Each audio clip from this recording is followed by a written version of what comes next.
Assalamualaikum warahmatullahi wabarakatuh. Salam sejahtera dan salam damai bagi kita semua. Kali ini Media Pahlawan akan membahas salah satu pahlawan nasional kita yang bernama Nur Ali. Semoga dengan menonton dan mendengarkan video ini dapat menambah wawasan dan pengetahuan kita semua, terutama bagi para adik-adik yang masih duduk di bangku sekolah. Selamat menyimak. Dan jangan lupa klik tombol subscribe, like, share dan komen. Terima kasih. Nur Ali, Singa Karawang, Bekasi. Anak muda itu merasa begitu terhina oleh ucapan pelajar asing yang bersamanya di Mekah, yang menyepelekan bangsanya yang besar, namun dapat dijajah oleh Belanda yang hanya merupakan negara kecil di Eropa. Belanda gampang dapat diusir dari Indonesia jika ada kemauan. Anak muda itu begitu tersulut semangat kebangsaannya. Ia lantas menghimpun para pelajar Indonesia, khususnya dari Betawi, yang berada di Mekah untuk memikirkan nasib bangsanya yang dijajah Belanda. Ia lantas diangkat menjadi ketua Perhimpunan Pelajar Betawi di Mekah pada tahun 1937. Anak muda yang amat tinggi semangat nasionalisnya itu Nur Ali namanya. Nur Ali dilahirkan pada tanggal 15 Juli 1914 di Ujung Malang, Bekasi. Ayahnya bernama Anwar bin Layu sedangkan ibunya bernama Maimunah binti Tarbin. Sejak kecil ia telah dididik ilmu agama dari ayah dan kakeknya. Ia kemudian mengaji pada guru Maksum Bekasi dan guru Mughni. Tidak hanya ilmu agama yang dipelajarinya ketika itu, melainkan juga ilmu bela diri. Semangat belajarnya begitu tinggi menggebu-gebu hingga ia sangat berhasrat menimba ilmu di Mekah Al-Mukarramah. Meski hanya seorang petani kecil, ayahnya tetap mau memahami dan merestui kepergian anaknya. Anwar bin Layu meminjam sejumlah uang kepada majikannya untuk keberangkatan anaknya itu dan ia mencicil uang pinjamannya itu selama bertahun-tahun kemudian. Pada tahun 1934 Nur Ali berangkat ke Mekah. Ia menuntut ilmu di Madrasah Darul Ulum. Di antara guru-gurunya ketika itu adalah Syaikh Al-Maliki, Syaikh Umar Turki, Syaikh Umar Hamdan, dan Syaikh Ahmad Fathani. Di perguruan tersebut ia juga bertemu dengan para pelajar asal Indonesia lainnya, di antaranya Masturo, Sibro Malisi, dan Hasbullah. Semangat kebangsaan di jiwanya membuatnya menghimpun kawan-kawannya sebangsa hingga akhirnya terbentuklah Himpunan Pelajar Betawi dan Himpunan Pelajar Indonesia.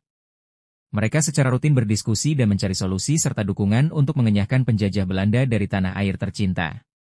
Nur Ali kembali ke tanah air pada tahun 1940, setelah memperdalam ilmu agamanya selama 6 tahun di Mekah. Ia lantas mendirikan pondok pesantren yang diberinya nama At-Taqwa di daerah asalnya. Semangat nasionalismenya yang kian meninggi membuatnya mengajak umat untuk mengangkat senjata guna melawan penjajah Belanda. Seruannya diikuti banyak orang. Dengan aneka senjata sederhana, mereka bergabung memenuhi seruannya yang terkenal akan kesaktiannya itu. Ketika Indonesia merdeka, Nur Ali terpilih sebagai Ketua Komite Nasional Indonesia Daerah, KNIT, Cabang Babelan. Ia mengerahkan massa yang banyak untuk turut menghadiri rapat raksasa di lapangan Ikada Jakarta pada 19 September 1945. Nur Ali tidak bisa tinggal diam ketika mendapati Belanda yang membonceng pasukan sekutu hendak kembali menjajah tanah air tercintanya. Ketika Belanda melancarkan agresi pertama pada tanggal 21 Juni 1947, ia mendapat perintah untuk bergerilya di wilayah Jawa Barat dengan tidak menggunakan nama Tentara Nasional Indonesia. Ia lantas menghimpun kekuatan dan mendirikan markas pusat Hizbullah Sabilillah, MPHS, Jakarta Raya di Karawang. Ia menjadi komandan Laskar Hizbullah Sabilillah dengan anggota sekitar 600 orang yang melakukan serangan mendadak ke pos-pos tentara Belanda di antara Karawang dan Bekasi. Serangan gerilya yang dilakukan Laskar Hizbullah Sabilillah benar-benar merepotkan pasukan Belanda yang semula beranggapan bahwa kekuatan TNI di Jawa Barat telah lumpuh. Kepemimpinannya dalam Laskar Hizbullah Sabilillah di Karawang Bekasi itu membuatnya terkenal dengan sebutan Singa Karawang Bekasi. Sesuai perjanjian Renville, di mana semua anggota TNI harus hijrah ke Yogyakarta atau Banten. Nur Ali membawa anggota Laskar Hizbullah Sabilillah menuju Banten melewati Bogor. Di Banten, MPHS kemudian diresmikan menjadi satu batalion TNI di Pandeglang.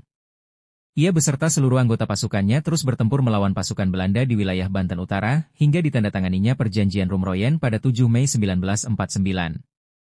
Ketokohan Nur Ali membuat Muhammad Natsir memintanya untuk membantu delegasi Indonesia ketika mengadakan konferensi meja bundar, KMB, di Den Haag, Belanda. Musuh yang kemudian dihadapinya segera berubah, bukan lagi pasukan Belanda melainkan kebodohan dan ketertinggalan yang dialami masyarakat setelah Indonesia menjadi negara yang merdeka dan berdaulat penuh. Ia mengisi kemerdekaan melalui pendidikan maupun politik. Pada tahun 1949, ia mendirikan Lembaga Pendidikan Islam di Jakarta. Selanjutnya pada Januari 1950 ia mendirikan Madrasah Diniyah di Ujung Malang, kemudian mendirikan Sekolah Rakyat Indonesia, Sri, di berbagai tempat di Bekasi dan beberapa tempat lain hingga keluar Jawa. Nur Ali terus menyumbangkan pikiran, tenaga, jasa, dan pengabdiannya bagi negeri tercintanya. Ia pernah ditunjuk menjadi Ketua Panitia Amanat Rakyat Bekasi untuk bergabung ke dalam Negara Kesatuan Republik Indonesia setelah Indonesia sempat terpecah-pecah menjadi Republik Indonesia Serikat, RIS. Nur Ali juga berkiprah dalam bidang politik dengan menjadi Ketua Majelis Syuro Muslimin Indonesia, Masyumi, cabang Jatinegara pada tahun 1950. Pada tahun 1956, ia diangkat menjadi anggota Dewan Konstituante dan pada 1957 ia menjadi anggota pimpinan harian atau Majelis Syuro Masyumi Pusat. Pada 1958, ia menjadi ketua tim perumus Konferensi Alim Ulama Umaro se-Jawa Barat di Lembang, Bandung, yang kemudian melahirkan Majelis Ulama Indonesia, MUI, Jawa Barat. Selama 5 tahun, 1971 hingga 1975, ia terpilih sebagai Ketua MUI Jawa Barat. Selain itu, sejak tahun 1972, ia juga menjadi Ketua Umum Badan Kerja Sama Pondok Pesantren, BKSPP, Jawa Barat. Selaku ulama yang berpengaruh dan disegani, Nur Ali bersikap adil dan pendamai di antara organisasi-organisasi Islam di Indonesia. Ia tidak memihak atau bermusuhan dengan aliran tertentu. Oleh karena itu ia dapat diterima berbagai kalangan, baik dari Muhammadiyah, Nahdlatul Ulama, NU, maupun Persatuan Islam, Persis. Kiai Haji Nur Ali yang karismatik itu wafat pada 3 Mei 1992. Atas segala pengabdiannya yang luar biasa bagi bangsa dan negara, pemerintah Indonesia menganugerahi Kiai Haji Nur Ali sebagai pahlawan nasional pada 2006.